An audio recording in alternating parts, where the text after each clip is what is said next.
আমাদের ঢাকা থেকে আমরা দক্ষিণ অঞ্চলে যারা আছি, সেতু হওয়ার পরে ওখানে যে ভাঙা পর্যন্ত রাস্তা, সেই রাস্তার পরে 4 লেন না হওয়ার কারণে গাড়ির চাপ এত বেশি, সেই কারণে বরিশাল পর্যন্ত এখন বিমান আছে।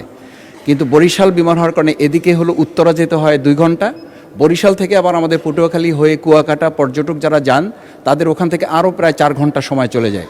সঙ্গত কারণে দেখা যায় যে বরিশালের যে বিমান এয়ারপোর্টটা আছে সেই শিয়া বাটার ও ভিটামিনে সমৃদ্ধ লিলি বিউটি সোপ, তারুণ্যময় উজ্জ্বল ত্বকের জন্য।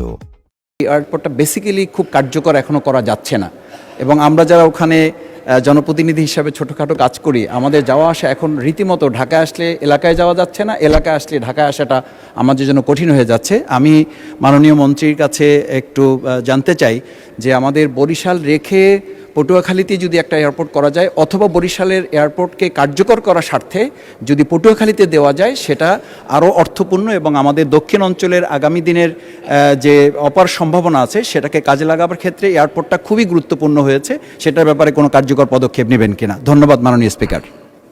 মাননীয় মন্ত্রী। ধন্যবাদ মাননীয় স্পিকার। পটুয়াখালী বরিশালেরটা আছে, আপনি যে পটুয়াখালীর কথা বলছেন, এটা কিন্তু আমাদের এখন কিছু বলা যাবে না, কারণ আমাদের পর্যালোচনা করতে হবে, দেখতে হবে ওইটা কতটুকু ভায়াবল হবে, সেটা বিচার বিবেচনা করে আমরা ভবিষ্যতে সিদ্ধান্ত নিব। ধন্যবাদ। ধন্যবাদ স্পিকার মহোদয়। শিয়া বাটার ও ভিটামিনে সমৃদ্ধ লিলি বিউটি সোপ, তারুণ্যময় উজ্জ্বল ত্বকের জন্য।